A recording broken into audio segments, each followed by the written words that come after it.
Hello friends, welcome to my channel Sure Education. आज मैं आपके लिए पर्यावरण अध्ययन यानी कि एनवायरमेंट ईवीएस का भाग 5 लेकर आई हूँ, जिसमें मैं आपको थोड़ी बहुत थ्योरी पढ़ाऊंगी, एनवायरमेंट के कंपोनेंट्स पढ़ाऊंगी, पार्ट्स पढ़ाऊंगी। उसके बाद नेक्स्ट भाग में मैं आपके लिए इससे मिलते जुलते ऑब्जेक्टिव मल्टीपल चॉइस क्वेश्चंस कराऊंगी, जो एग्जाम की दृष्टि से बहुत महत्वपूर्ण होंगे। अगर आपको मेरी वीडियो पसंद आए तो प्लीज़ लाइक करें, सब्सक्राइब करें और शेयर करें।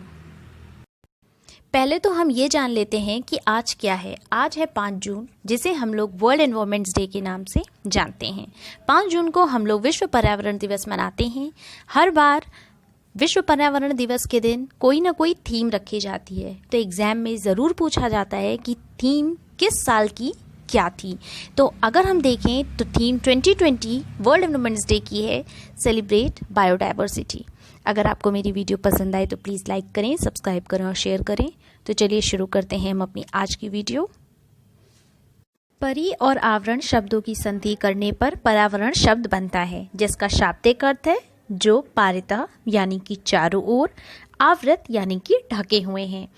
अब यह प्रश्न उठना है कि कौन किसे आवृत किए हुए है, तो इसका उत्तर हम जानते हैं, समस्त जीवधारियों को अजैविक या भौतिक पदार्थ घेरे हुए हैं, अर्थात हम जीवधारियों तथा वनस्पतियों के चारों ओर जो आवरण है उसे पर्यावरण कहते हैं। नेक्स्ट, पर्यावरण एक अविभाज्य समष्टि है तथा भौतिक, जैविक एवं सांस्कृतिक तत्वों वाले पारस्परिक क्रियाशील तंत्रों से इसकी रचना होती है। ये तंत्र अलग अलग तथा सामूहिक रूप से विभिन्न रूपों में परस्पर संबंध यानी कि इंटरलिंक्ड होते हैं। भौतिक तत्वों के अंतर्गत आता है स्थान, स्थल रूप, जलीय भाग, जलवायु, मृदा, शैल तथा खनिज। मानव निवास्य क्षेत्र यानी कि ह्यूमन हैबिटेट की परिवर्तनशील विशेषताओं, उसके सुअवसरों तथा प्रतिबंधक अवस्थितियों यानी कि लिमिटेशंस को निश्चित करते हैं।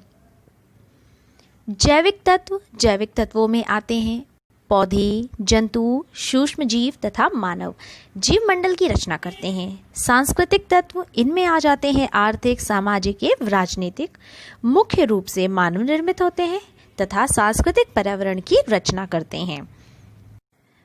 अब हम जानते हैं पर्यावरण की संरचना तथा प्रकार यानी कि structure and types of environment. पर्यावरण भौतिक एवं जैविक संकल्पना है, अतः इसमें पृथ्वी के दोनों यानी कि अर्थात अजीवित तथा जीवित संघटनों को सम्मिलित किया जाता है। पर्यावरण की इस आधारभूत संरचना के आधार पर इसे 2 प्रमुख प्रकारों में विभक्त किया जाता है। पहला हो जाता है हमारा भौतिक पर्यावरण और दूसरा हो जाता है जैविक पर्यावरण यानी कि बायोटिक एनवायरनमेंट। नेक्स्ट हमारा है भौतिक पर्यावरण को 3 प्रकार के होते हैं। भौतिक पर्यावरण 3 प्रकार में बांटे जाते हैं। पहला स्थल मंडलीय पर्यावरण, दूसरा वायुमंडलीय पर्यावरण तथा तीसरा है जल मंडलीय पर्यावरण।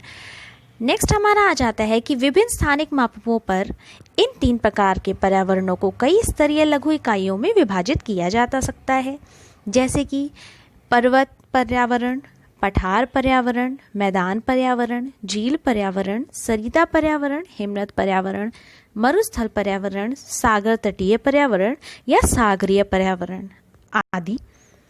जैविक पर्यावरण होता क्या है? तो जैविक पर्यावरण की संरचना पौधों तथा मानव सहित जंतुओं द्वारा होती है।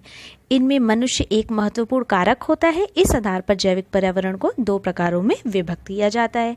वो जैविक कौन कौन से हैं? पहला हो जाता है हमारा वानस्पतिक पर्यावरण, जिसे हम लोग इंग्लिश में फ्लोरल एनवायरनमेंट भी कहते हैं। दूसरा हो जाता है जंतु पर्यावरण, जिसे हम लोग फॉनल एनवायरनमेंट भी कहते हैं। सभी जीवधारी अपने विभिन्न स्तरीय सामाजिक समूह तथा संगठन की रचना हेतु कार्य करते हैं। सामाजिक समूह तथा संगठन का मतलब हो जाता है सोशल ग्रुप्स एंड ऑर्गेनाइजेशंस। इस प्रकार सामाजिक पर्यावरण यानी कि सोशल एनवायरनमेंट का आविर्भाव होता है, जिसके अंतर्गत विभिन्न जीवधारी अपने जीवन निर्वाह अस्तित्व तथा संबंधन के लिए भौतिक पर्यावरण से पदार्थों को प्राप्त करने के लिए, भौतिक पर्यावरण से पदार्थों के प्राप्त करने की प्रक्रिया द्वारा आर्थिक पर्यावरण यानी कि इकोनॉमिक एनवायरनमेंट का निर्माण होता है। अब हम पढ़ेंगे पर्यावरण के संगठक यानी कि कंपोनेंट्स ऑफ एनवायरनमेंट। पर्यावरण के संगठनों को 3 प्रमुख प्रकारों में विभक्त किया जाता है या बांटा जाता है। पहला हो जाता है हमारा भौतिक या अजैविक संगठक, दूसरा हो जाता है जैविक संगठक और तीसरा हो जाता है ऊर्जा संगठक। भौतिक संगठक के अंतर्गत स्थल, वायु तथा जल एवं उनके उप संगठनों को सम्मिलित किया जाता है, जबकि जैविक संगठक के अंतर्गत 3 प्रमुख उप संगठक आते हैं। पहला हो जाता है उन 3 प्रमुख संगठक उप संगठक में होते हैं, पहला पादप संगठक, दूसरा होता है मनुष्य समेत जंतु संगठक तथा सूक्ष्म जीव संगठक। ऊर्जा संगठक के अंतर्गत सौर ऊर्जा तथा भूतापीय जियोथर्मल ऊर्जा को सम्मिलित करते हैं। अब देखा जाए तो ये जानते हैं हम लोग कि पर्यावरण अध्ययन का विषय क्षेत्र क्या होता है, यानी कि स्कोप ऑफ एनवायरमेंटल स्टडीज क्या क्या है। तो पर्यावरण अध्ययन का विषय क्षेत्र इसका वर्तमान अध्ययन प्रवृत्ति है जो कि अधोलिखित है। तो चलिए पढ़ते हैं। पहला है पारिस्थितिकी एवं पारिस्थितिकी तंत्र, जिसे हम लोग इंग्लिश में इकोलॉजी एंड इकोसिस्टम भी कहते हैं। दूसरा हमारा है जीव मंडल के संगठक, यानी कि कंपोनेंट्स ऑफ बायोस्फीयर। तीसरा है हमारा पर्यावरण प्रकोप, जिसे इंग्लिश में एनवायरमेंटल हैजार्ड्स भी कहते हैं। पर्यावरण अवनयन तथा प्रदूषण, इंग्लिश में हम लोग एनवायरमेंटल डिग्रेडेशन एंड पॉल्यूशन कहते हैं। और लास्ट हमारा है एनवायरमेंटल मैनेजमेंट, यानी कि पर्यावरण अध्ययन। चलिए तो अब हम ये जानते हैं कि प्रागैतिहासिक काल से वर्तमान समय तक मानव पर्यावरण के मध्य बदलते संबंधों को कितने चरणों में विभाजित किया जाता है। तो इन्हें 4 चरणों में विभाजित किया जाता है। पहला हो जाता है आखेट एवं भोजन संग्रह काल, जिसे हम इंग्लिश में period of hunting and food gathering कहते हैं। दूसरा हो जाता है पशुपालन एवं पशुचारण संग्रह काल, जिसे हम लोग इंग्लिश में period of animal domestication and pastoralism कहा जाता है। थर्ड होता है पौध पालन एवं कृषि काल, जिसे हम लोग इंग्लिश में period of plant domestication and agriculture कहते हैं। चौथा हो जाता है विज्ञान प्रौद्योगिकी एवं औद्योगिकीकरण काल, जिसे हम लोग इंग्लिश में period of science technology and industrialisation कहते हैं। अगर आपको मेरी वीडियो पसंद आए तो प्लीज़ इसे लाइक करें, सब्सक्राइब करें और शेयर करें।